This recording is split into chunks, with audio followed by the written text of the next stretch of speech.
It's Thursday, the 7th of November 2024. Welcome to the Fast 5 by Fear and Greed, where we give you the top 5 business stories you need to know in just 5 minutes.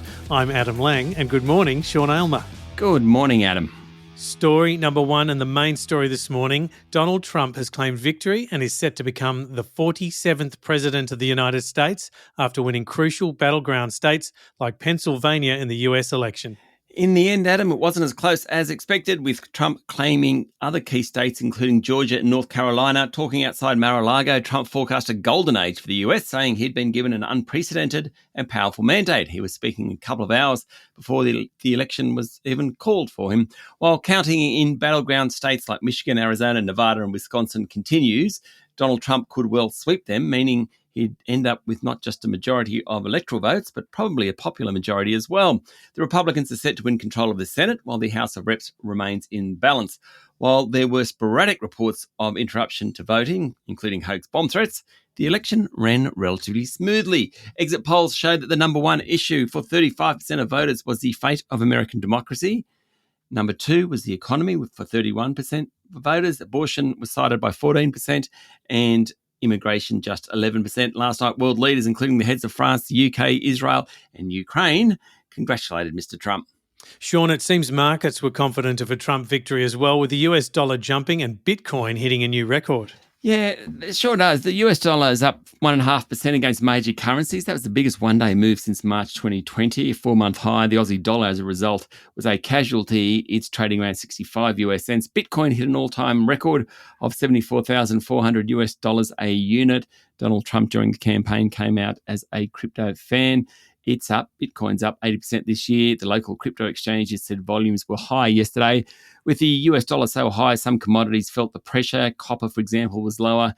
Gold's the outlier. It's still trading close to record highs. Bond yields also rose. Now, Trump's plans to restrict immigration and place tariffs on imports are inflationary. That could mean higher for longer interest rates, hence bond yields rose. Story number 2, Sean, Prime Minister Anthony Albanese was quick to come out and say that Australia's relationship with the USA will remain strong no matter who wins the election. That's right. He was speaking before we knew who the winner was, or before we thought that Donald Trump would be the winner. He said the election of a new president is always a moment of profound consequence for the world and for our region. He said the alliance between the US and Australia has always been bigger than any individual. He paid tribute to Joe Biden as well, calling him a friend. We'll just have to wait and see how it works out with Donald Trump and Australia. Last time round, broadly, Donald Trump, he ratified the Quad agreement, for example, between Japan, India, Australia and the US. So he certainly wasn't anti-Australia. Story number 3, Sean, National Senator and Opposition Transport spokesperson Bridget McKenzie failed to declare more than a dozen free flight upgrades in breach of Senate disclosure rules. Ouch. Bit of an embarrassing back down this one.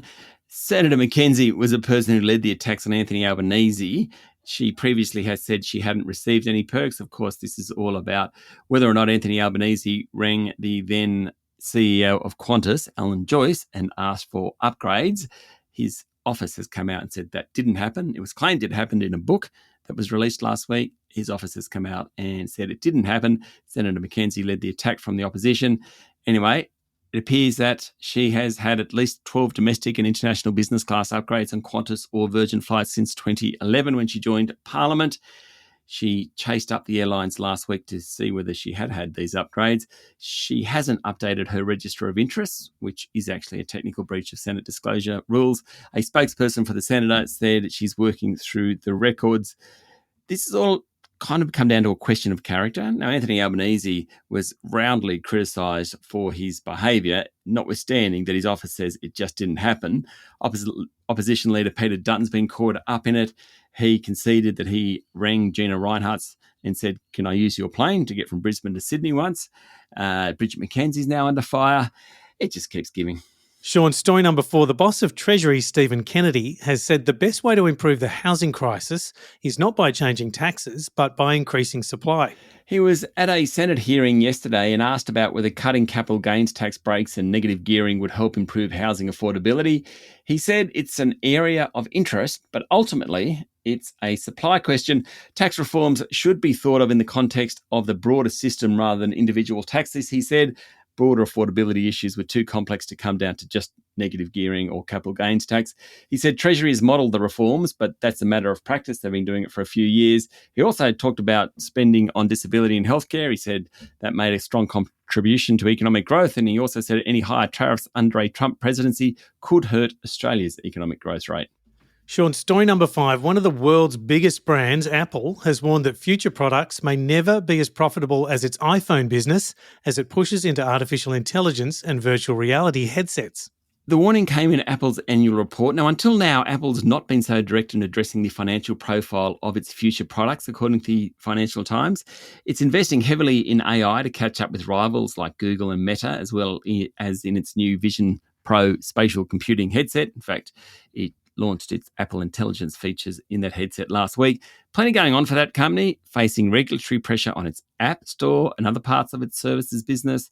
A recent US antitrust victory against Google threatens billions of dollars of licensing revenue that Apple makes. And of course, over the past week, Warren Buffett said he was selling down some of his holdings of Apple.